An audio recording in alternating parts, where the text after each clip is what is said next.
Thanks for being here. Just a gentle reminder to share your opinions with respect, listen to other people's opinions respectfully. This is a space where, we want to hear from our neighbors and feel welcome. So appreciate that. And I hope everyone had a chance to check in, get a name tag, and have some food from Kismayo Kitchen up on Riverside Avenue. That's who provided our meal tonight. Yeah, tasty stuff. My name is Sarah or Sarah. I'm on the steering committee. I live here in Ward 7. I use she, they pronouns. To get us started, our first item on the agenda is just to introduce ourselves. So that was my introduction, and then I'm just going to hand off the microphone. We can go around and introduce yourself with your name, your pronouns, if you'd like to share those, and what ward you're in. So. Thanks, Sarah. My name's Mark. I'm in Ward 4. I'm on the steering committee, and I put some props on the table. 2 empty water pitchers. I want you to think about them and imagine that they will continue to be filled with fresh water if you vote appropriately. This is Joan, and I'm in Ward 7, and I'm always glad to be here, and thank you, Sarah and Mark, for your work and for you always being here to telecast. My name is Suzanne. I'm an interloper from Ward 6. The agenda was posted on Instagram and I was curious. Thanks for having me. Roselle, I use he and pronouns. I'm Ward 7. I'm Steve, and he, her, he, him, and Ward 7, and I'm on the steering committee also.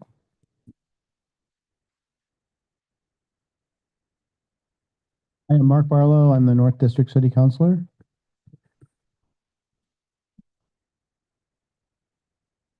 Hi, Sarah Carpenter, she, her, and I'm the Ward 4 City Councilor. I'm Joanne. I'm Ward 4 and I'm on the steering committee.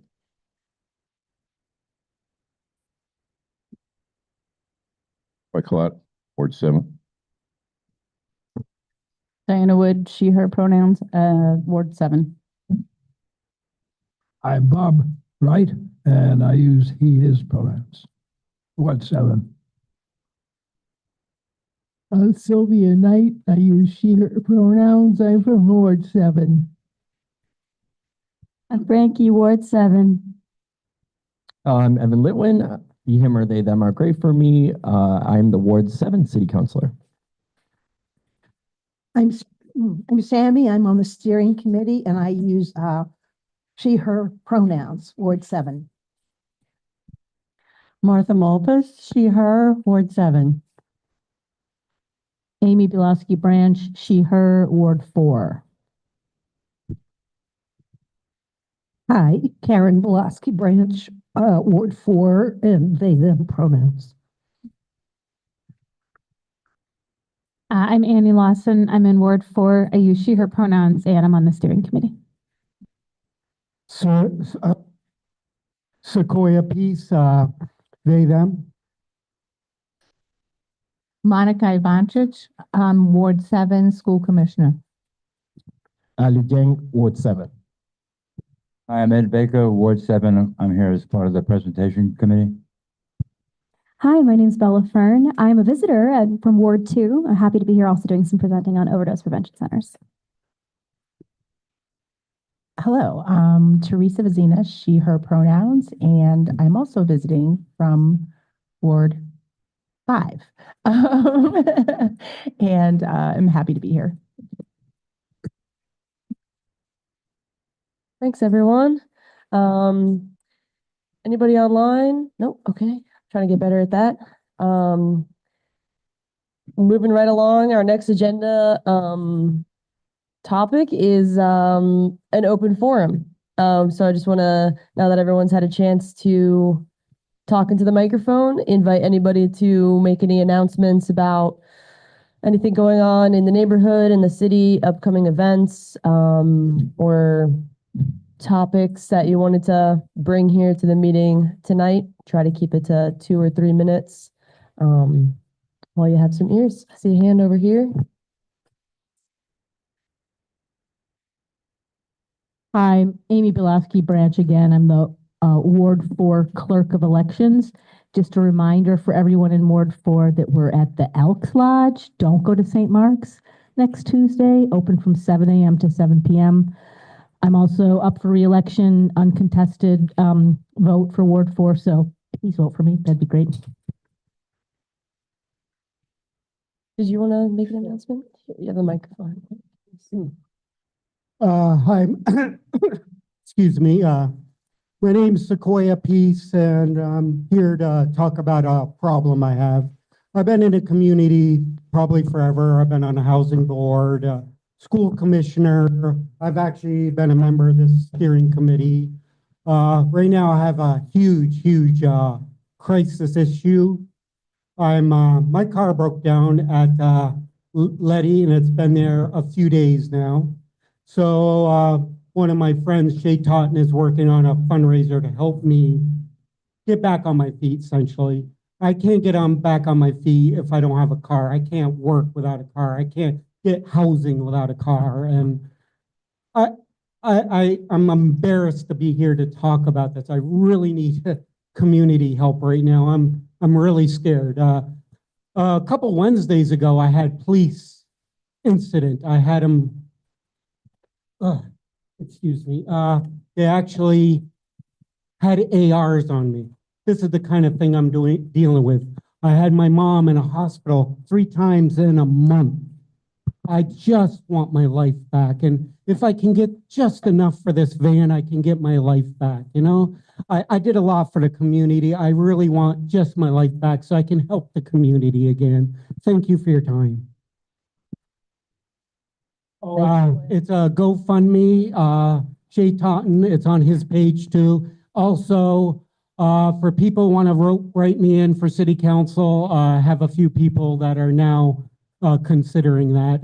It's Sequoia Peace, SEQUOYAH Peace, PEACE. Thank you. Thanks, Sequoia.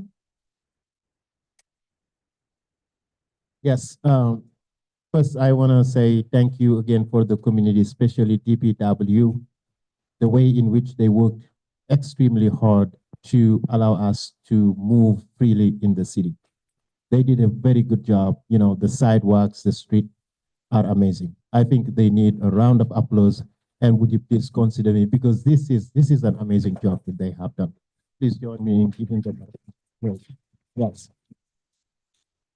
I also want to talk a little bit about public safety and also to urge the city council to work with the mayor. I haven't seen that for a year or over a year now. And you know, right now it's Emma Mulvaney Stanek, who is the mayor of this great city. She needs to be supported. We need to stop doing partisan politics. And I'm here also to announce, asking each and every single one of you on town meeting day to write my name as the district city councilor. I didn't have time to campaign or do anything. We love the city. We have one mayor, and that mayor needs to be supported. If the city goes down, all will feel it, right? I think we need to turn that page of partisan politics. We are a small city, and we need to do better supporting this mayor to be successful so that we all are successful. My name is Ali Jeng. My last name, D-I-E-N-G. Please consider writing my name on town meeting day. Thank you. Thank you. I thank you, Ali, for that. I agree. I think that we should be supporting our mayor in her efforts to make this community safer. I'm with the school district, city council, school commissioner. And I just wanted to let you know that a month from now, on the 26th of March, the school district is having a Black History celebration event. They had one this past Saturday, actually a week ago on the 15th at Hunt. But that was more of a celebratory event. This upcoming one is called Sharing Our Story. And it's women, members of the global majority sharing their leadership stories with us. And it's at 6 p.m. at Edmonds Middle School.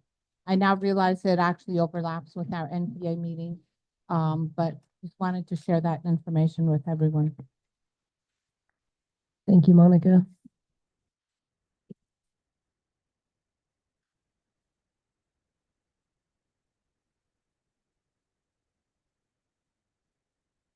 Yeah, go ahead. My name's Al. I just want to make a plug of a nonprofit that I've been involved in. I'm not officer or anything.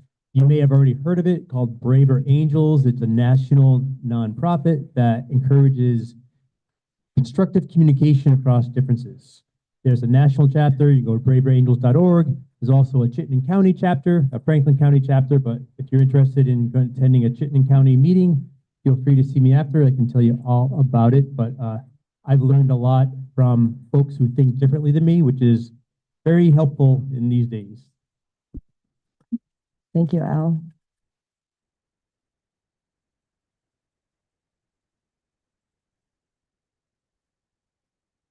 Something from Sylvia? You can use that microphone right in front of you there. Go ahead.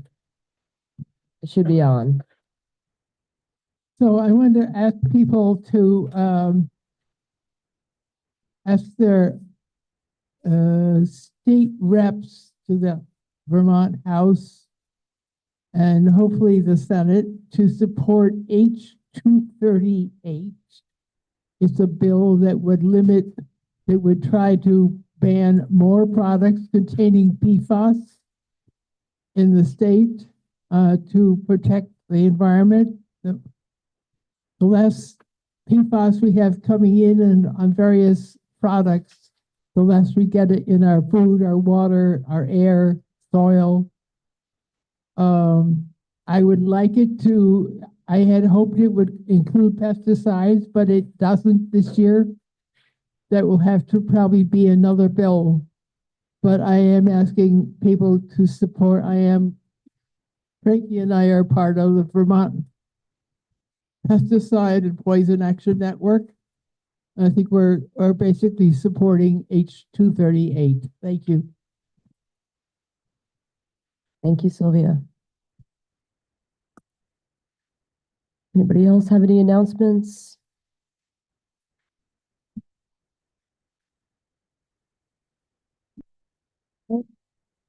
No problem. There will be more time at the end of the meeting if anything comes up. For now, I guess we can move on to our next point on the agenda, which is a presentation about the overdose prevention centers from Bella Fern and the rest of your team here. So I'll invite you guys up. Do you need more than one microphone?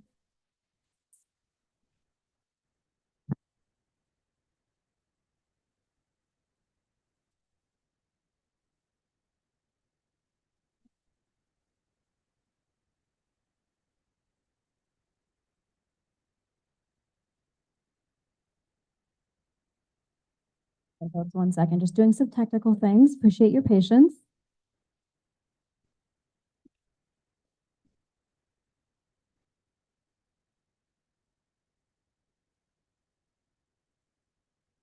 Feel free to admire the art on the walls while we wait. A new addition.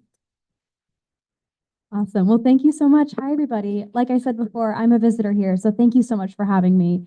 My name's Bella Fern. I use she, her pronouns, and I work with an organization called Decriminalize Vermont. We work across the state, doing lots of advocacy, particular to drug policy and making services for folks a little bit more easier to access, harm reduction and treatment services. So that's what I do. I am with an incredible group of people right here. I'm going to introduce them. Well, I'll pass the mic to them to introduce them. And we're going to be talking a little bit about overdose prevention centers in general. What are overdose prevention centers? We're going to talk a little bit about Act 178. If you don't know what that number is, because there's so many numbers, we are going to explain that, so don't worry. And then we're also just going to talk about overdose prevention centers and Burlington's role in that moving forward into the future. I'm going to pass the mic over to the amazing Ed Baker.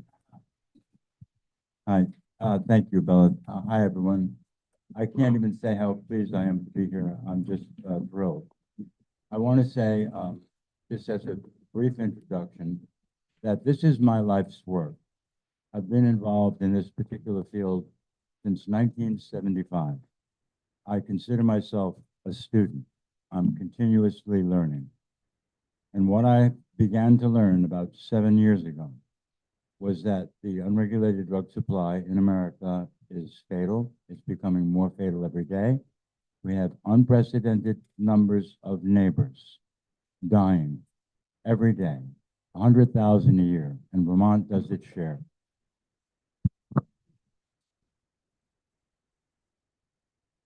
My name is Ed Baker. I use he, him pronouns. I'm a public health activist. So just to conclude, what we're seeing in Vermont now is unprecedented. What we're seeing in America is unprecedented. There's a population out there that is at very high risk for death. They are about to die, literally. This intervention that we're going to explain tonight, overdose prevention centers, is specifically designed to engage the most at-risk population. Keep them alive, engage them in helping relationships that are safe, and refer them for health promoting services. This in turn reduces the harm they do to themselves and the harm they do to the community. This is essential that we look at this. It's essential that we learn about this, and it's essential that we support the mayor's office. Thanks. And Ed, I just wanted to add, we are also joined by Teresa Vizina. We ran into her on the way here. She is the Special Assistant for Overdose Prevention. I wrote her title down because it's very long. Special Assistant on Overdose Prevention Center implementation at the mayor's office. So she might just be answering a couple questions. She wasn't a part of our initial presentation, but just wanted to add, she's right here. And I'm going to pass the mic over to Jess.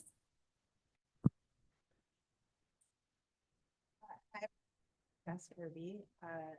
I am the Director of Client Services at a program called VCJR, Vermonters for Criminal Justice Reform. I am a person with lived experience with opioid use disorder and substance use disorder myself. I've accessed harm reduction services in Burlington and Vermont and treatment services.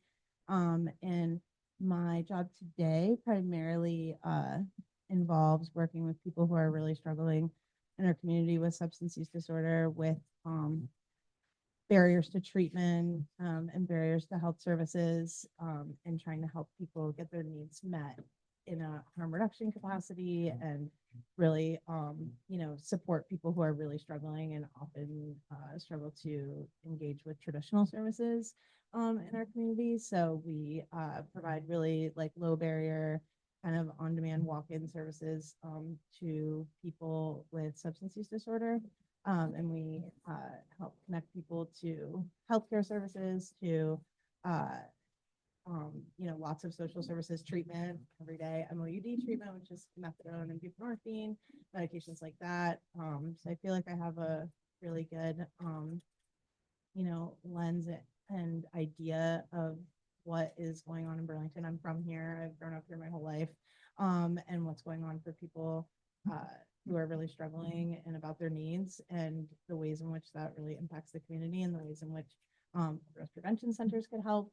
The program that I work for is also interested in implementing overdose prevention centers and being part of helping people who are struggling and our greater community as we kind of grapple with a lot of this opioid crisis that we are all experiencing in one way or another. So yeah, I'm happy to be here. Thanks for that. Okay. We're just gonna be switching mics a little bit. So I just also wanted to pass out, we have got this sheet. It's just key facts about overdose prevention centers and just a little bit more information. Thank you so much, Sarah, you're the best. And so we'll be passing those out and around. You can look at those throughout the presentation. I promise you it will not be too much PowerPoint. I know that's not everyone's favorite mode of absorbing information. So we're also going to do a longer Q&A session afterwards for some of the panelists and folks here. I'm just going to jump right in though. We've already introduced ourselves. Let's skip that. So just quickly, what is H72 and now what is into law, Act 178?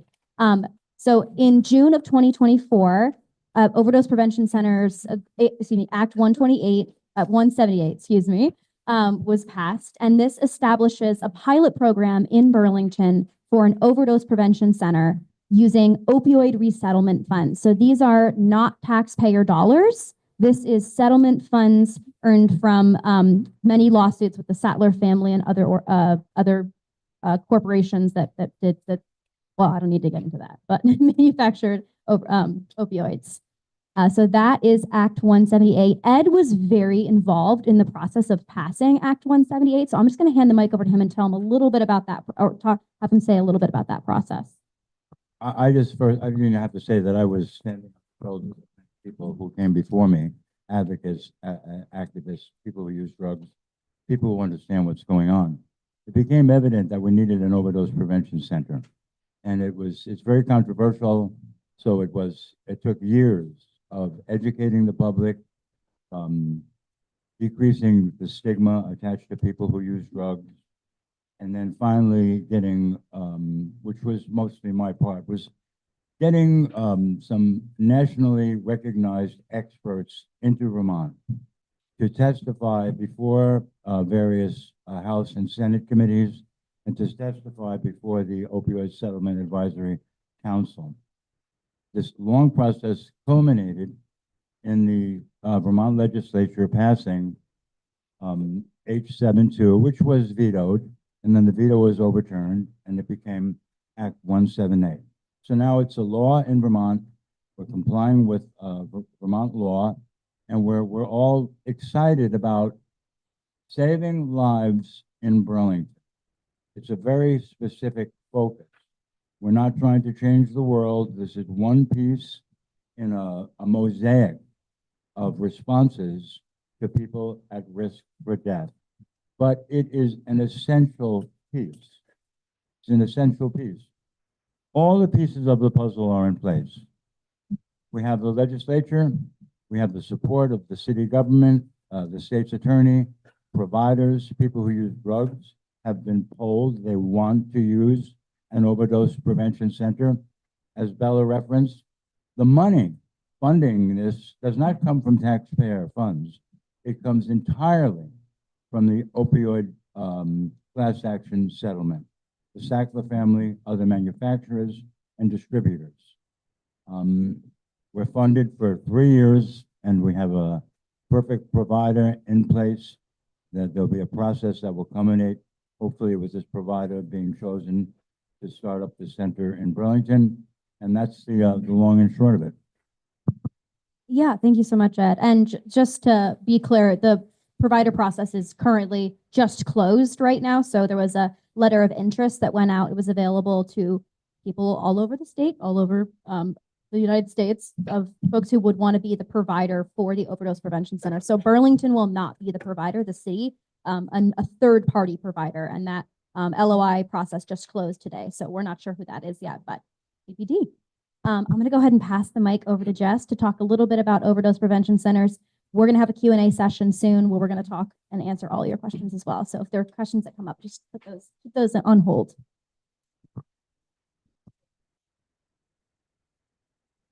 So, yeah, so to share a little bit, I think a lot of people have some idea of what an overdose prevention center is, but to share a little more about that, an overdose prevention center, and the hope that we have, for implementing one in Burlington is, okay, I don't know how to use a mic apparently, I'm sorry, but is a place where people can safely consume substances that they obtain before coming to the site. They don't access them there or get them there, but bring to the site so that they can use substances in a place where someone is available to intervene if an overdose occurs. So, this ideally would be a place, I think the hope is, everyone's hope is that this would be a place where people can access many services, where if you're just looking at the building, you wouldn't know this is the Overdose Prevention Center, that anybody who walks inside, that means that they're going in there to consume substances, that it's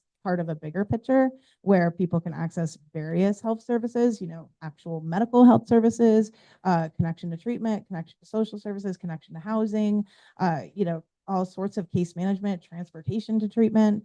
And I really can't, understate enough how much I believe and know, and even through my own experience, that this will be a really important connection to treatment. And, a lot of people think, oh, this is, somehow enabling people to use drugs. People are using drugs. That's happening in our community. We know that for certain.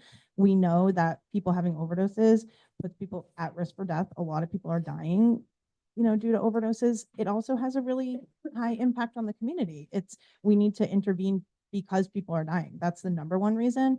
But there are other reasons that, we hear a lot of it in the media and all sorts of social media about the impact that, the substance use crisis and the housing crisis that we have in Burlington is impacting everyone. And that is true. It does. It impacts everyone when ambulances are being called, when people are overdosing in public, when people are consuming drugs in public, and syringes get discarded in public. Our community is really struggling. And the people that overdose prevention centers will help are the people that are struggling the most and that have the highest impact on our community in these ways.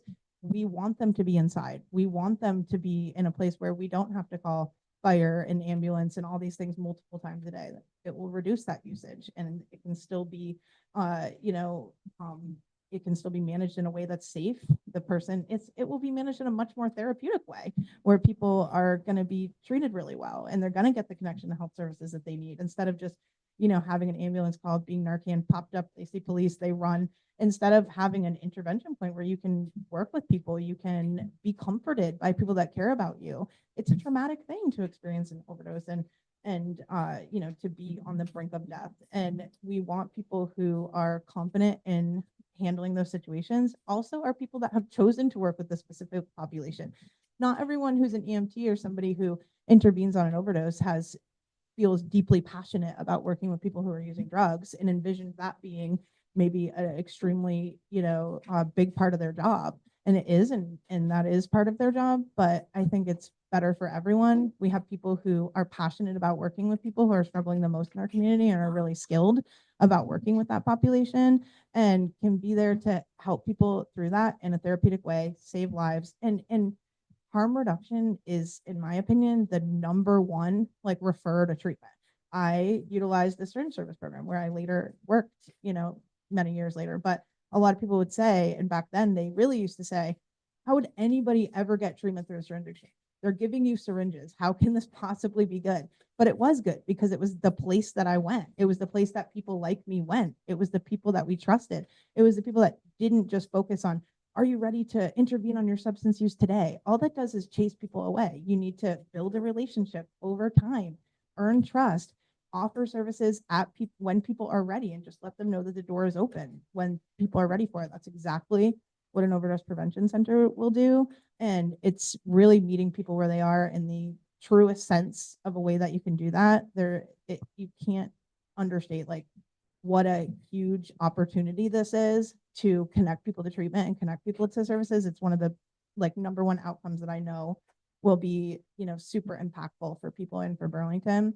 And we're missing a lot of people right now. And the number one way to connect with people that are struggling the most and having the highest impact is to, bring them in on the number one need that they're having. People are dependent in many ways on substances. And so not making people hide in an alley, behind a store, in a public bathroom, in a hotel room is the best way that we can get access to people who we really want to have access to. And we really want to help in a way that really works for them. And it's not overnight and it's not a solution to everything. But it is a really important tool and strategy. And we have not been meeting that bar of figuring out how to respond to the crisis that's going on in Burlington. We know that jail doesn't fix it. We've had jail. Jail's been around. We've had jail over people's heads for a really long time. People have done many periods of incarceration. We've had those types of responses for, ever. And, we have that. We have, treatment opportunities, but we don't have this. This is one thing we don't have, that we haven't tried, that we know works in other places, and in an area that we're really lacking in Burlington. So I'm really excited that this bill passed, and really, confident knowing that this is going to help a lot of people and help the greater Burlington, help everyone a lot too. So.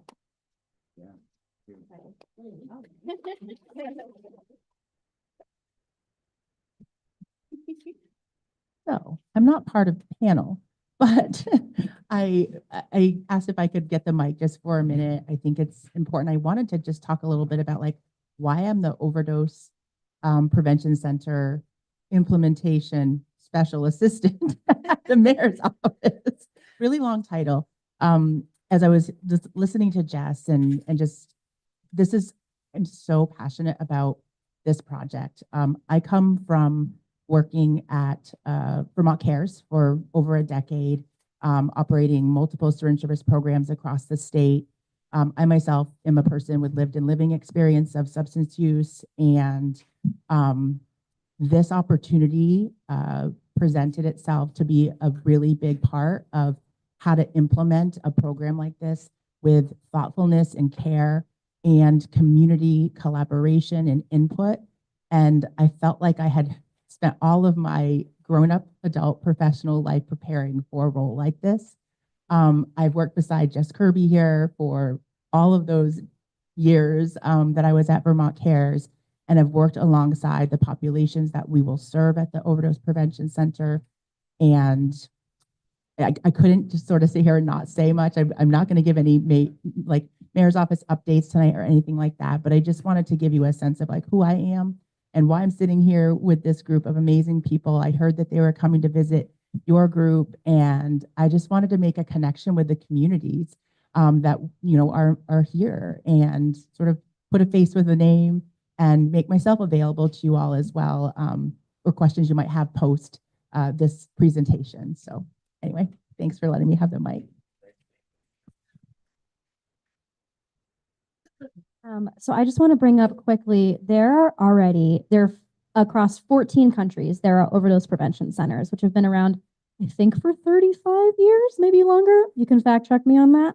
The two that are in existence in the United States is On Point NYC, which opened up in 2021. There is already so much data coming out of that space, talking about how many overdoses they've reversed, how many supports they've connected people to, wraparound supports, which we will talk a little bit about more later, but which is similar model to what the Overdose Prevention Center in Burlington may be. So On Point opened up a couple of years ago, and in October of 2024, once again, fact check me, there was another overdose prevention center that opened up in Rhode Island. They recently opened up, and they already have some data as well that I'm happy to share with if folks want to contact me afterwards. I just got that data today, so I didn't put on the sheet, but there's already some data that's coming out of that center that's really positive as far as reversing overdoses and providing people with support. So those are the two that I want to talk about. Teresa, I know you have visited at least one of them. I have actually never been to an overdose prevention center. I'm going to be very honest, but I know Teresa's been to one, so I'm going to pass the mic to her really quickly. Just talk about it. I went to Rhode Island with the mayor and with Ingrid Jonas, our special assistant on public safety, there was a regional mayor's conference. And I had just started my role at the city, and they invited me to go along, knowing that the Overdose Prevention Center had just opened 2 weeks prior in Providence, Rhode Island. And I'll tell you, you hear about overdose prevention centers, you hear about the models and how it works, and I agree with all of it, but being there, it was like nothing I had experienced before. Walking into the space, meeting their staff, all the staff that are working in the consumption space are peers, people who have used drugs in the past, who are in recovery. Their building was set up in such a way that it's a community drop-in space downstairs available to anybody. You don't have to be a person that uses drugs. It has all these different services, medical, auxiliary medical services, wound care services, substance use treatment providers. They had holistic wellness programs, support groups, laundry, showers, meals, hang out, just like we were doing arts and crafts when I was there, a group of people. And it really just was so welcoming and it felt so safe. I was standing in the parking lot waiting for my Uber after, and one of the staff people drove up. They have a little van that goes and picks people up and then drives them home. And she said, honey, are you done your appointment? Do you need a ride? It's free. And I'm all set. And she said, no, really, I'll give you a ride. And I just could feel how much I'm a stranger, standing outside of their space. And it just reminded me like so much that this is so much about like how we come into the world and how we are with people. And their program upstairs is one room that's their consumption space. And that space, if people identify that they're there to use in a safer way with supervision, staff come down and they escort them up. They orient them to the program and to the space. And they're paired up with a person who will be their sort of guide throughout the time that they're there. That space is only for consumption, and any of the other additional services can be accessed post the consumption, which I thought was really actually fairly smart. And I know one thing we don't often talk about is legality. And I mean, that's the big elephant in the room, right? Like, and so the way they have their program set up is really smart, that these other services that people desperately need, basic human need services, are available all of the time to anybody. Therefore, if anything were to happen, those services remain intact. They don't have to close down those services that are actually as critical, I think Jess would agree, for folks as a safe consumption space. When I was there talking to them, they had responded to 7 overdoses in 2 weeks. And the great thing that they shared with me is that because they're there with people, these people did not need Narcan. They have special neck pillows, they have oxygen, and because they are monitoring folks, they're able to kind of see if someone might need a little bit of assistance. So they are helping people well before they go into an overdose. And they don't expect to actually be administering naloxone very often.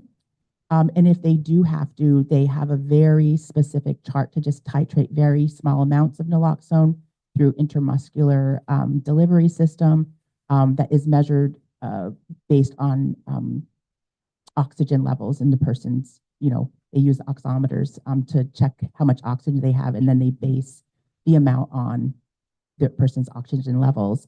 I thought that was really, you hear about it, but then to talk with the people who are doing this and just to see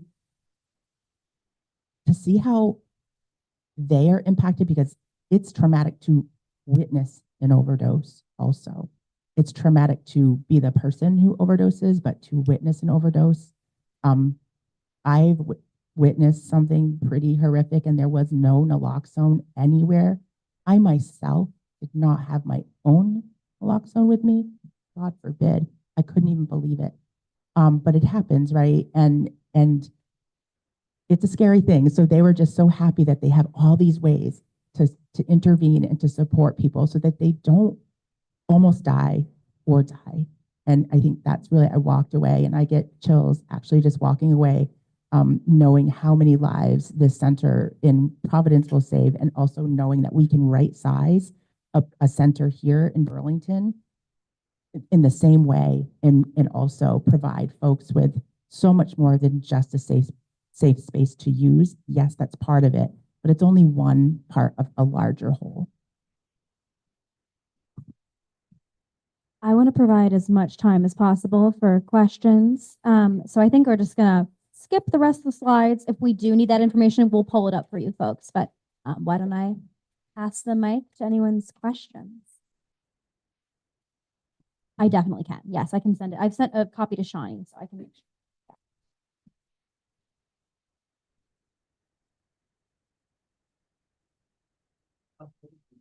There's a microphone on the table there for you, Evan. Do you want to go first? Oh, I'm sorry. Go ahead. Oh, all right. I'll just go ahead then, and then I'll pass. And then thank you, Ellie.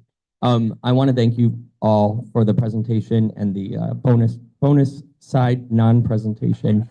And we're very lucky to have all of you in the community working on this. And the years that it has taken, Ed, I really appreciate you framing that because we're going to benefit. I believe we are going to strongly benefit. And Jess, you made such a compelling case. I can't wait to share this YouTube video with the many folks who contact me who are nervous about what they don't know about. So I really appreciate the time tonight. I wrote down my questions because I was trying to put them all in one place. I want to start by saying we're probably not at the stage of specifics. We're at a really early stage. And so there's probably a lot of questions about what this will look like because there's excitement around it, especially when you describe a hub of care.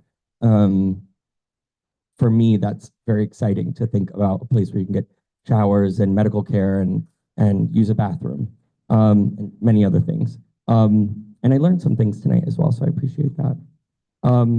My three questions are, so one is, I remember one of the first the first times I saw somebody in a vulnerable state who was under the influence of what I would imagine is fentanyl.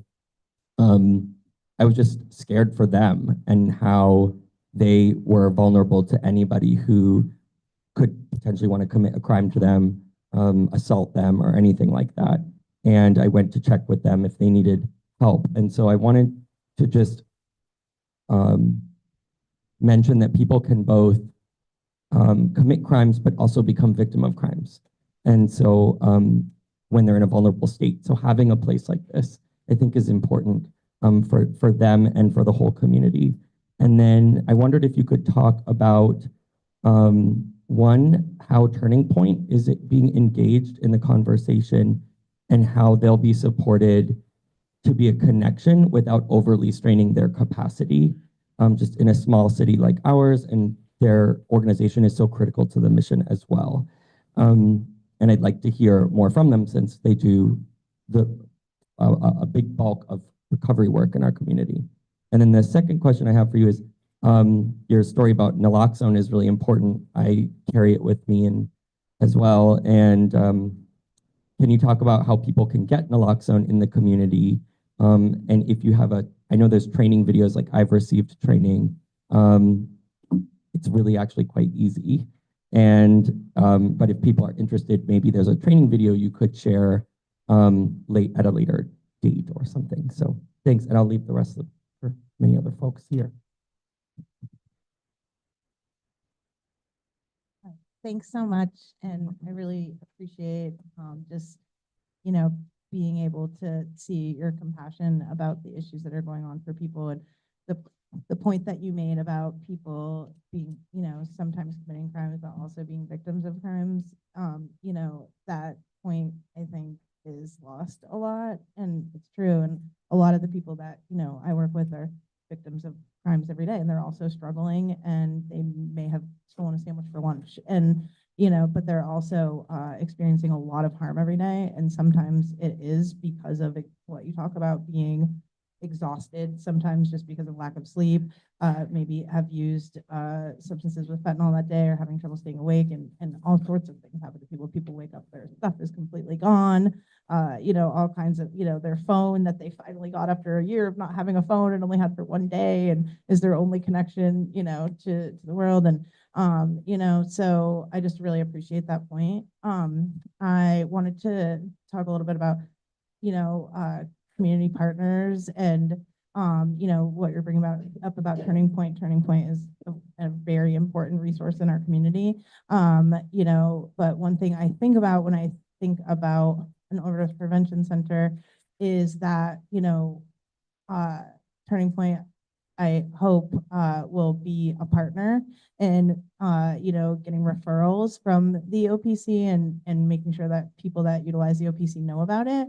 But one thing, to also consider is that, Turning Point and recovery services, they have rules that they don't work with people if they've used substances that day, that you can't be inside the space.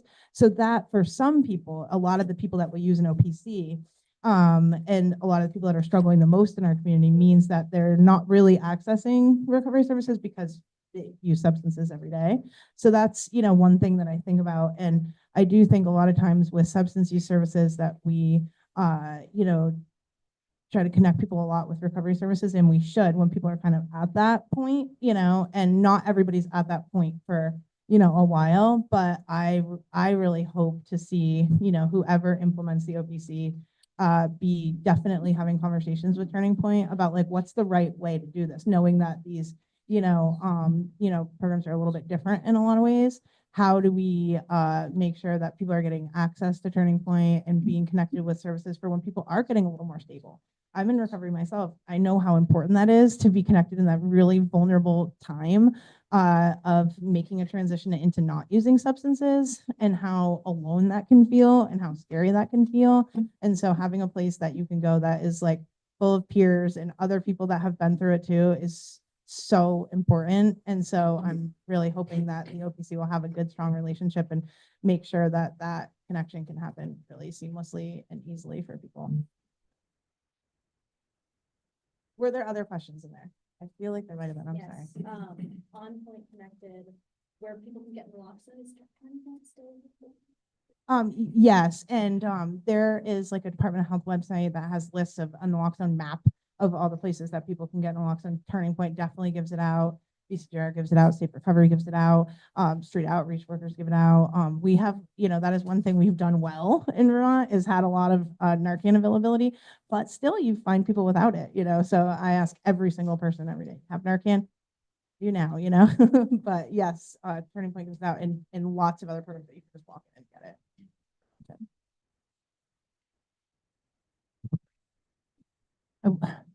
I can't even help myself. Answer the question in a little bit different way about the connection to Turning Point, which is just one organization. And for folks that are not familiar with the guidelines, the health department put out a very, very extensive list of guidelines for best practices for the Overdose Prevention Center. And one of the very first things, which is a big part of it, is to do what we call the service assessment. And during that process, the city, alongside the identified OPC provider, will engage. There's a very expansive list of community partners, stakeholders, business owners, community members, people who will use the program, people who use drugs, people with lived and living experience, and the list goes on. It's really quite expansive. So in addition to just Turning Point, I just wanted to make sure people understood that there's a piece of the project that will actually probably engage some researchers to help with, because there's a big part of connected to evaluation of the outcomes of the program. And so that'll be very structured and will take place after we have identified who the service provider would be. So I just wanted to share that as a side note. Yeah, I just wanted to add something. Evan, thank you for your question about victimization. I want to make a point that I think is really important for us to all think about for a minute. Around 2014, 2015, what happened to the unregulated drug supply in America is something called supply shock. The supply of unregulated drugs began to change. It had at one point been primarily opioids were pharmaceutical. Then it transitioned to heroin. Around 2014, 2015, the supply itself began to change to fentanyl. And we've seen an almost a vertical increase in the percentage of fentanyl deaths since 2014. 2014, the CDC reported 3,000 deaths. Last year, there was 70,000 deaths. So when we speak about victimization, well, the first thing I think about is this population of people with severe substance use disorder. And we're mainly speaking about opioids now, but there are other drugs also that cause death. But the opioid supply was contaminated with fentanyl, which is fatal, by international drug cartels. So we have an entire population of people dependent on drugs in America who are victims every day of merciless drug cartels preying upon their addiction. And it's our duty, really, as neighbors and fellow Americans, to protect them. And this is one of the main things that an overdose prevention center contributes to: protecting them, keeping them alive, and helping them to move further into health supporting services. Sarah, did you still have a question? Well, you've actually answered some of it. It was similar. I'm very supportive of this, and I'm particularly supportive of the conversation around the wraparound services, the support, the drop, and all of that. And so my question was similar in the sense of what's stopping us from starting that level of program. I understand the legal impediments around consumption, but it seems to me that that is so critical that we should get that going. And I also just sort of had a curiosity. I understand that the opioid settlement is funding it for, I think, 3 years or something like that. Like the Rhode Island site, what's funding it in its entirety, and do we have data on how the ongoing funding was? And then a third question I'll throw in, which you probably can't answer, is given the change in the federal level, what are your concerns about that, particularly legally? Because I think we had a sort of a pass by federal, but that federal legal people, and that will change, obviously.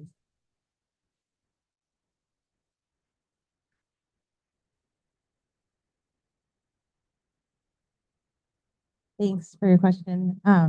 I love what you were saying about starting services early, except this piece, and then working to get that piece going. I think that's a great idea. I'll say, the program that I work at now and we're interested in implementing, we do like these services. It's just we're in a smaller space, but we do health services, wound care. We have a drug tracking partnership with Vermont Cares. Connection MOED right there at the office, buprenorphine. We drive people to the clinic to start their first day of treatment. Today I spent the day at the ER with somebody who really needed, admission to the hospital, drive Valley Vista. So we do have some of this, happening, just kind of like, what I really hope to see is kind of exactly what I'm talking about, which is what you walk in the door with, you're going to get help with. We're not going to send you 3 streets over with this piece of paper that you need to deliver. We're not going to tell you next Tuesday at this time. That it needs to be like in the moment when people are asking for help that we respond. So, one that, I do think a lot of this is, happening, certainly at the program I work at and other programs, other harm reduction programs and many other programs in Burlington. But if VCR were to be the entity that implemented, I think, we would hope to, get in a new, bigger location with more staff that could be doing all of those ancillary services on a bigger level in a hub-like way, as quickly as possible, because all of these services really are needed.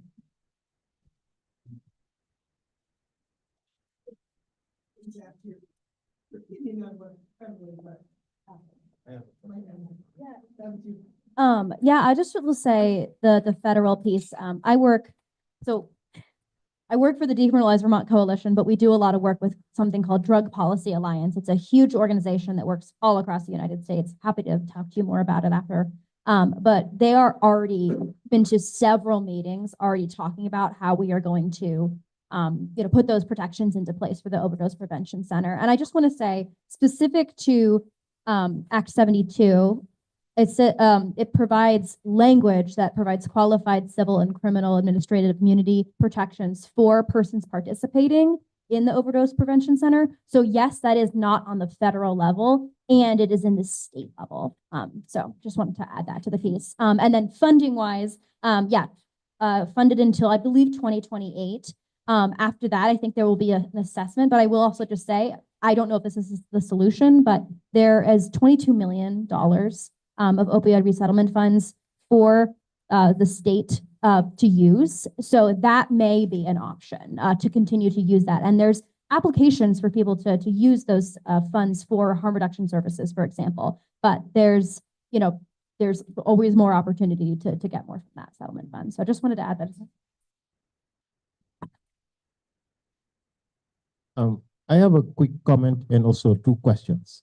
And I think in French, there is a saying, il faut donner à César ce qui appartient à César. Give to Caesar what belongs to Caesar. The mayor of Burlington, former mayor, Mayor Weinberger, was instrumental in fighting the opiate crisis and also in supporting the people. My former colleague, also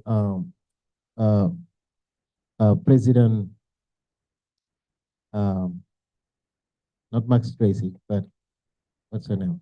Karen Paul. Karen Paul also, I mean, Malaxon, if Malaxon exists right now in the city of Burlington, everywhere, right?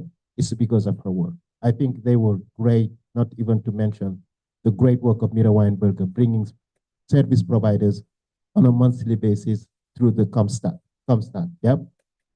Yes, but I mean, I think at the same time, let's think about what Dr. Henry Chen used to say, and I think he was the Secretary of Health in the state of Vermont, and I think he was always opposed to the idea of safe injection sites, right? Because we never determine what type of drugs are being administered there and what type of drug people are using in there. We are not hearing a little bit about why the governor vetoed this legislation. I think those are instrumental as part of talking to the community that Burlington will be hosting a safe injection site. I think the name is changing. It's no longer safe. What is it called now? Overdose prevention site, right? But I think also, let's think about, this is a little bit concerning in so many different ways. I think the concept is great. The concept is wonderful, right? But at the same time, in what neighborhood it is going to be? What exact neighborhood is it going to be? We only know right now, creating a homeless site in downtown, we heard about all the issues that came with it, from the businesses, from the neighbors, but now where is it going to be? I think it's very premature, but this is something to think about. Will it be near a school district? Will it be near an elderly care? Where is it going to be? I think those conversations, let's have it in the front of our mind as we move forward. So my question is also about the legality of this. I think things sometimes have look great on paper or an idea, but the consequences to the people that live here, let's not forget those, right? Where do we have services being offered already? Howard Center. Where do we have professionals offering services like the strangles, for example? Where do we have people who are providing support for people who are struggling with opiate, right? In order for those to be involved very soon. Let's not think about creating something new elsewhere in a neighborhood that is really safe, so that is really already safe. The President, Donald Trump, I am not agreeing about him on anything, but I think his work around closing the border, so fentanyl will no longer come in the country. People are no longer being trafficking, human trafficking. I think all of those are elements that we need to think about. Burlington, I'm glad that it's not the city of Burlington who's pushing this, but it is the state of Vermont. Legally, we may not have to fight against the federal government about the legality of this, but it is the state on that end. I agree completely. I am also, I just wanna say, these are concerns that people need to know about. Let's not just think about that this is great, but let's just think right now, where is it going to be? We need to have empathy. I have empathy, right?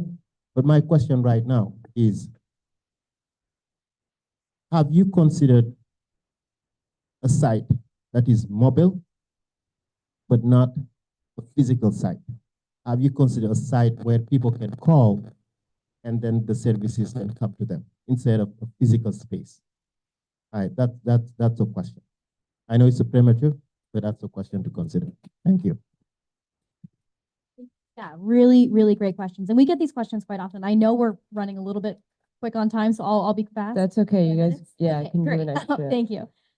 So yeah, mobile sites are actually a part of the legislation, and they're not specific to Burlington itself. I think my friends over here on my left will be able to tell you a little bit more about why a fixed site in Burlington is the option that we're moving towards right now. But just something we get the question a lot about, is this going to impact, a neighborhood? Is this going to increase crime? Is this going to be something it's a burden on the community? And I just want to say, we've done a lot of research on this, and one of the pieces coming directly from On Point is there were several studies done that found no significant increase in crime near 2 overdose prevention centers observed statistically. And in some cases, crime actually decreased. Yes, I have them in the PowerPoint and I can send those your way for sure. Yeah, of course.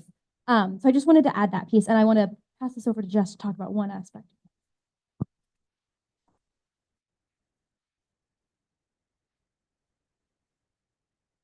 So yeah, just elaborating on that point a little bit more, on the fixed mobile, say in my personal opinion, like what I found just as a person accessing harm reduction services and, working with people today that are really struggling in Burlington is, I think, to me, a mobile site is a lot more about a quicker interaction. That's probably very likely primarily around the active consumption and just that for the most part. There's only so much you can do in a van in terms of ancillary services and really connecting with people. And it seems like that's more likely to be like a quicker interaction rather than we want you to come. We don't want you to consume and then just be right back out on Church Street. Like we want you to be in here, talking to us. And once, people have consumed substances, they're in a lot more of a better space to be comfortable, to be relaxed, to not be having withdrawal symptoms that are making your heart rate fast, your BP high, your anxiety high, all of these things. So we want people to be like in a fixed location where we have access to all of the things and really are able to stay and access services and connect with people for a long period of time. So that's, one of the things that I think about when I think about those two options. And I also think that if you have a fixed location that is in an area that is easy to access for the area that you're trying to serve, I think it will be far and wide people that are on foot walking. But, thinking about data, thinking about what makes the most sense in terms of overdoses and, where these types of incidences are happening. I think, close to the hospital, I think, in an area that's close to services, close to transportation, and is nearby, driven by the data of what makes sense in terms of overdoses. But I will say I don't at all anticipate like an issue around that area by any means. I, work with this exact population right now. We have over 300 clients and we are on Bank Street, very near the high school, and we don't have any issue with people, being disrespectful to the property or causing issues. And we have such really good relationships with our clients that we're able to say, like, if people are kind of hanging or doing something, we're able to say like, hey guys, we're really trying to, make sure that it's, quiet around here, that kind of thing. And people are like, don't say another word, like, we got you, and move on because they really appreciate what we're, offering to them and really appreciate our relationships and our services. So I also have a really good friend that works at On Point in New York City. And she said that they're nearby a school, which I don't think the intention is to have it nearby a school at all. But I'm just saying that she also said they don't have any problems with that. And that it just seems like the evidence that we have is that it's not making the community any at all unsafe. It's in that area, it's making it more safe for sure. And I think we'll reduce things like drug litter and incidences in the community related to substance use. Some incidences in the community related to substance use aren't just related to like a traditional opioid overdose. Sometimes it's like, somebody that is overamped on stimulants, and we would much rather have somebody that's really struggling with behaviors related to a stimulant overdose, and we want to be watching them with people that know how to support them and intervene and get them help if that is needed, but also help them inside in a place where they're safe and around people who want to take care of them and help them get to a place where they're calm and healthy and safe. The other thing I think that we need to recognize about location is that we have heat maps of overdose occurrences and overdose deaths. If you look at a heat map, you see a circle. It's downtown Burlington. in downtown Burlington, half of the deaths in Chittenden County every year occur in downtown Burlington. And hundreds of overdoses also occur within this specific, it's a very specific area. We have to set this thing up for success. The Overdose Prevention Center has to be located in a place where there's no barrier to getting to it. People need to be able to walk to it quickly. So it has to be in downtown Burlington that's going to be successful. That doesn't mean anywhere in downtown Burlington. It has to be in a proper setting, just like Jess was saying, you know, like someplace that's a little bit out of the way, that's not near a school, that's not going to interrupt business for anybody. But there are locations like that. We can find an ideal setting in downtown Burlington and set this thing up for success. Well, quickly. This will be the last one and we'll wrap Hi. up. It's not exactly a question. Ali, you made some really good points, Sarah, Evan. It's the question of, we do have empathy. Downtown Burlington is clearly struggling. And I've been going to the public safety meetings, and I'm well aware that there are numerous services out there. And the point I think everybody does want is really excellent coordination of services. And it's somewhat puzzling as to why that isn't happening. And everybody is so well intentioned. I mean, it is amazing when you go and you find out what's being done. One thing that's going to be very interesting is to see what kind of data you do collect, because anything you're suggesting, these wraparound services are all voluntary. And I was so impressed with the chief of the fire department at those meetings. He's an amazing person. And he ended the last meeting saying, his portion of it, saying that he wishes he could say there was a good success rate, but in fact, there isn't. Now, what I see, and I do want people who are using to be safe, I want people in Burlington to feel it's safe to go downtown. I am exhausted to hear how many people say that they will not shop, they will not go in downtown Burlington, and I'm from a large metro area much of my life, and it's intimidating for a lot of people to go in downtown Burlington. So I applaud you. I think location is going to be incredibly sensitive and important. I don't quite believe that it won't have an impact on the immediate community. I've got to be honest. I think it's hopeful. But at one of the city council meetings, some people were talking about the effect even on Clark Street in that area, where the wonderful thing is that we do have some homeless shelters, available, housing available. It's terrific, but it is having an impact on the neighborhood. There's no question about that. And so I applaud the effort. I am empathetic, but I do want, what's the trickiest thing is to have really good understanding that things are coordinated with the various services that do exist. There will probably need to be continued mobile units, be they run by the fire department or whoever. But at the same time, we just don't need another place, another organization. We need something that's really effective. And I applaud you for your efforts and saying this is it. Yeah, I know this is kind of early stages, like someone mentioned, and I appreciate you folks coming to prevent about the topic in general and that it's coming to our city. And will be on your PowerPoint will be on our agenda packet if anybody wants to review it after the meeting.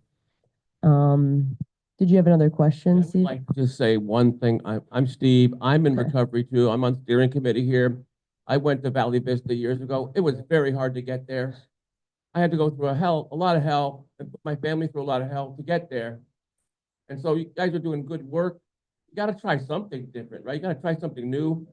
And it reminds me of, I studied what Portugal was doing. because you started out with decriminalized Vermont, right? I think Portugal just decriminalized all their drugs. And they have centers like this too, where they go to people that they trust because you respect them and then they respect you. That's how people work, right? And so we gotta try something, and I'm hoping this is gonna be something that's wonderful. But Thanks. Thank you. Thank you. Thank you. And thank you for your patience, Mark. I know we went a little over there. It was an important topic and we wanted to get some questions in, but I want to invite you up to talk a little bit about just your reelection. Is it on? So hi, everybody. I'm Mark Barlow. I'm the North District City Councilor, which serves wards 4 and 7. I've been a councilor for, this is the end of my 2nd term, and so I'm seeking reelection for my 3rd term. Before I was on the council, I was on the Parks Commission for about a year and a half, and before that, I served 2 tours on the school board. So I've been involved in local government out here for a while. I know a lot of you, but I guess I'm saying this for folks who might be watching online and care about a little bit about my biography. I've been in Burlington 50 years, actually. My family moved here in 1974, and we just celebrated our 50th sort of year of residency here. I went to Hunt Middle School, Burlington High School, UVM, worked in local businesses before starting my own. So I've been here a long time, most of it in the New North End. And it's my honor to serve the New North End community I grew up. So there's that. I also am on the council. I serve on the Transportation, Energy, and Utilities Committee, which I chair, and I've chaired for about 2 years. And on the Board of Finance and on the Parks, Arts, and Culture Committee. And I'm also serving at the request of the mayor on her tax fairness working group. And we've had 2 meetings, and we're looking at the tax and revenue sources in the city and seeing if there might not be a way to change those to make them more fair and equitable. And we're just having discussions about that and looking at some models some other cities have used around tax fairness and seeing if any of those ideas might be good tools for us. That's a little bit about me. I am here to answer your questions. If you have questions about the ballot, I can answer those as well. Sarah and I have been spending a lot of time answering constituent questions about the ballot items. So I guess I'll open it up. Yes. Hi, Sylvia Knight, Ward 7. I'm wondering if you could tell us how you feel about the fair and impartial policing policy that was approved by Burlington several years ago. It's going to be increasingly important now with the immigration, the more extreme immigration policies coming out of Washington. Yes. I know there's a lot of, with respect to some of the national policy, there's a lot of our neighbors who are, they're afraid right now, and we have to support them. We don't know exactly what is going to happen. We've heard reports of ICE in Burlington, and I thank the mayor when she put out her statement. I think it was a couple weeks ago, encouraging us to rally around our neighbors, and I support that position. I don't know what's gonna happen, but I think we have to stand strong. But do you support the fair and impartial policing policy as passed by Burlington several years ago? Did you? Yeah, tell me? I think we have to have fair and impartial policing. I don't have the language of that resolution as it was passed. But I think we have a couple of things. We have to have a sufficient oversight of the work of the department, but additionally, we need to have support for the department. We have a critical shortage of law enforcement professionals in Burlington right now, and we need to do everything we can to attract officers from other communities, other agencies. I was extremely happy to see that Sean Burke's coming back to Burlington. I I think that was a real good, good, coup by the mayor to be able to bring him back to Burlington. I mean, and yeah, I support fair and impartial policing, but I also think we need to, support the department and And that's not what the fair and impartial policing policy is about separating our police activities from ICE activities. In other words, our police are. yes, I support that fully. You support that policy? Yeah, Of yeah. keeping those separate? Keeping those separate, yes, and not Thank you. having our police, involved in those activities. Thank you. That's what I'm asking about. We had another question from Ali. Go ahead. Thank you, Mark, for your service. And was a former city councilor, also an independent. I strongly stayed an independent city councilor because of what I believe in. His neighborhood should not be about politics. Councilor Barlow, we had Mayor Weinberger, a Democrat mayor, for 12 years. Of those 12 years, you served with him as a city councilor, as an independent. And it seems recently you decided to now run as a Democrat. Can you please let us know what led you to that decision? Absolutely. When we have when we have a progressive mayor. And also, what do you think of the mayor's work around public safety, community safety, like she calls it? Are you concerned, and how have you been working with her to get things done? Thank you. Thanks for the question, Holly. So yes, when I first came to the council, I came as an independent. I served my first term as an independent and found myself oftentimes trying to figure out where people were on votes, what was, what things were being brought forward.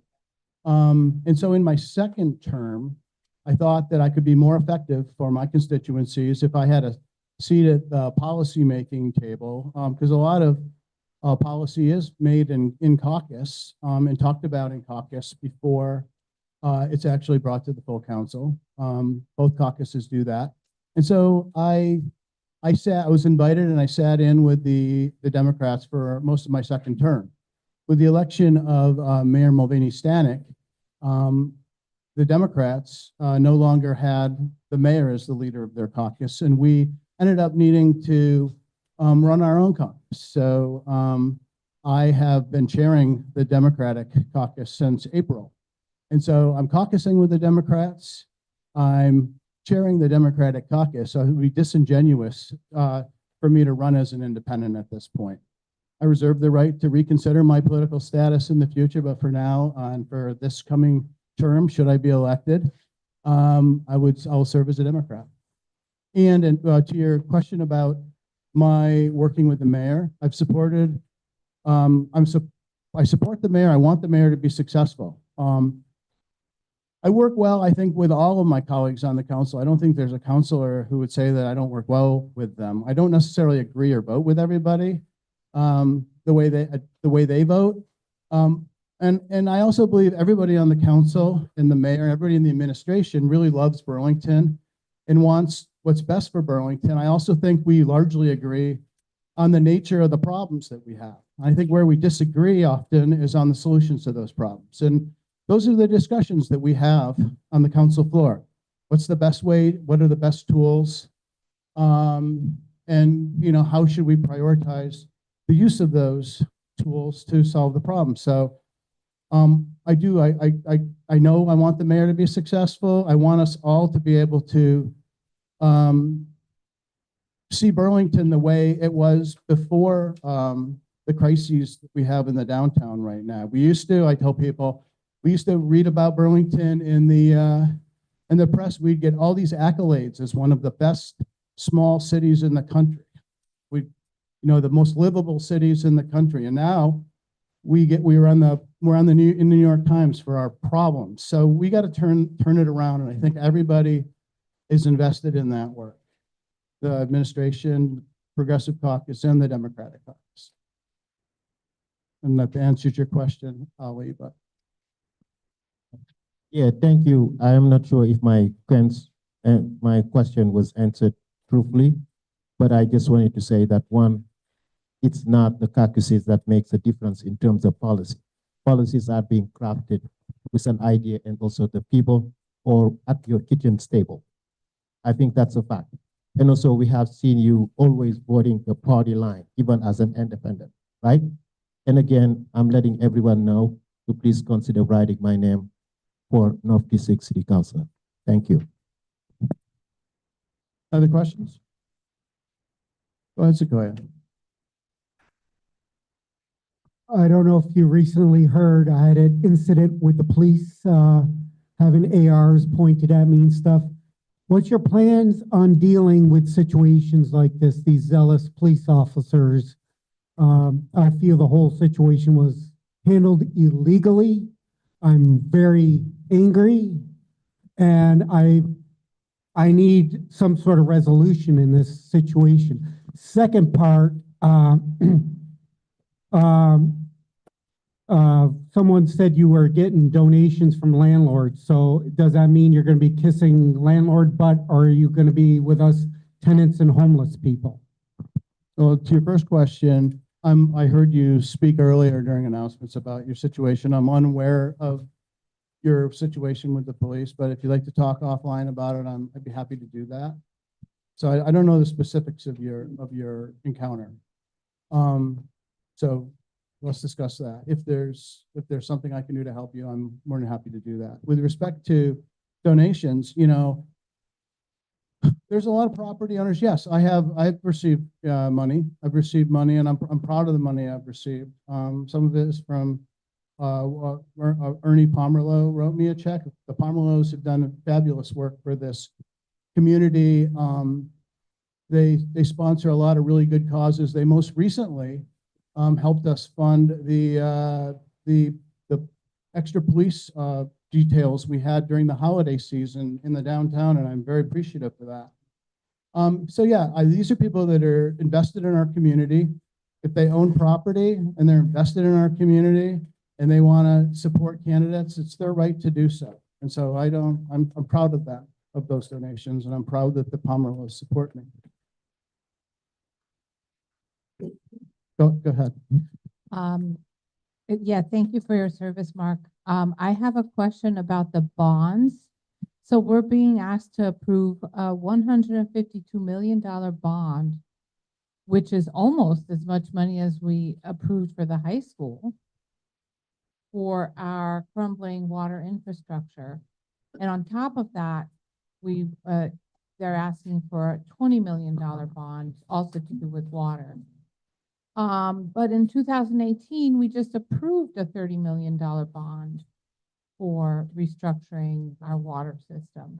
So what happened to that money from 2018? Well, if you look at, I don't know if it's on any of the handouts, but the money that the bond for the water system that was previously passed is, they're talking about it as like stage 0 or something. I think they call it stage 0. And so there's a number of improvements that are done with that, but they don't even come close to covering the need. And so we have this $152 million wastewater and stormwater bond and a $20 million freshwater bond. One of the things that I like about, first of all, I've had 2 tours of the wastewater plant, and we do need to make these upgrades. We definitely do. Some of them are just because the structure is crumbling and is at risk, not of imminent failure, but the experts who look at these things tell us that these things will eventually fail, and water is a critical resource for us all. So we really don't have a choice in this, the way I see it. I will say the one thing I like about the water bonds is that they're paid for by ratepayers, and so like a lot of the general obligation bond debt that we take on is paid for by taxpayers. And we have a lot of nonprofit entities in the city. Those nonprofits are using water. Some large institutions use a lot of water. And so it is nice that we have those institutions and other nonprofits helping us to pay for this necessary public infrastructure upgrade. With regard, you asked a question also about the clean water. Basically, I was just asking about what happened to that 30 million. Oh, yeah, it was used and it's accounted for in the presentations that the water department's been. Yeah, but just like for me, ratepayers, well, everyone who has a house is a ratepayer and also a taxpayer. I Right. guess the nonprofits aren't taxpayers then? Well, they don't pay, some of the nonprofits don't pay property tax or tax exempt. Okay. So I should give a caveat. I support all the bonds and I hope that they pass. The one thing that the caveat that I tell people when people ask me about this is that affordability is a gigantic issue in the community right now. And the last 2 years, the current year we're in, we started off with a budget gap. The mayor said 13, I call it 11, depends on how you count.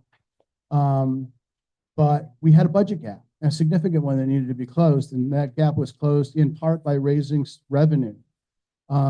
We raised a public safety tax, we raised rooms and meals taxes, and we've added expense we've added revenue to cover the expense, and this year again we find ourselves in a situation where we don't know exactly what it is. I think we're going to get an update at our meeting on the 24th of March. But my guesstimate is it's probably in the $5 to $7 million range. It's a budget gap. It's not a deficit because we haven't spent it yet, but we need to find that money before June when we pass the budget. I, for one, am not for raising more revenue. So if we're not going to raise revenue, we have to find we have to find those savings somewhere else. And I'm hoping that we can find it. We can find it in, city operations somewhere. And so these are the hard discussions that we will be having. So I support the bonds, but I'm also supportive of some really hard conversations we're going to have as a community between now and June when we pass the city budget. I'm reminded of a time back when I was on the school board when we were told we could only raise our budget by 1.02%. It was the first year of Act 46, and we could not do that without cuts. And so we had to make some really hard decisions back then. We made those decisions. We had people at public forum, they were all upset with us. A bunch of people got thrown off the school board for those decisions. But the school department came out better for it. It's been a healthy organization ever since. They run surpluses every year since. They had run deficits 7 of the 10 prior years before they had made a lot of those big changes. So I do think we'll have hard discussions around city operations and city budgeting, but I think we'll be better for it having made a lot of these decisions that we're gonna have to make. Can I just follow up? Seems like, yeah, we need these bonds. We need to upgrade our water system. I do support, I hope this bond passes the 152 million, but I'm upset because they asked us to support the Main Street revamp. Well, Main Street revamp, that's more optional, while, it's more aesthetic than this is what we need now. So yeah, we are being priced out of this. One of the, as far as Main Street is concerned, it's not all aesthetic. There's a ravine sewer that needs to be retired. That's like over $7 million of it. That's what a lot of the understreet work's happening right now, and it's going to enable a lot of the redevelopment for like the memorial block that the lot can't be redeveloped right now because of the ravine sewer. So some of these things you can't see that are below street level are getting taken care of. The street needs a lot of work, and so that'll be taken care of. The nice thing about what I like about the Main Street project is it's covered with tax increment financing. It doesn't end up on your property tax bill. The debt service for that work will be paid for by the extra increment of property tax that comes from revitalizing that area. So that's what's good about that bond, in my view, anyways. Thank you, Mark. And thanks for everyone's questions. And I would definitely encourage everyone to stay involved and informed with all of not only the ballot questions with our upcoming town meeting day, but all of the future conversations and some hard conversations that will be coming up, I'm sure, for, the progression of Burlington and the city that we are here within. So Well, thank you. And don't forget to vote on March 4th. Absolutely. Thanks, everyone. Nothing else on our agenda, so I'll go ahead and make a motion to adjourn, if that's all right. But please take some leftovers, extra food. And yeah, stay tuned in and vote next week or drop your ballot in the box right outside tomorrow. All right. Thank you, Sarah. Have a good night.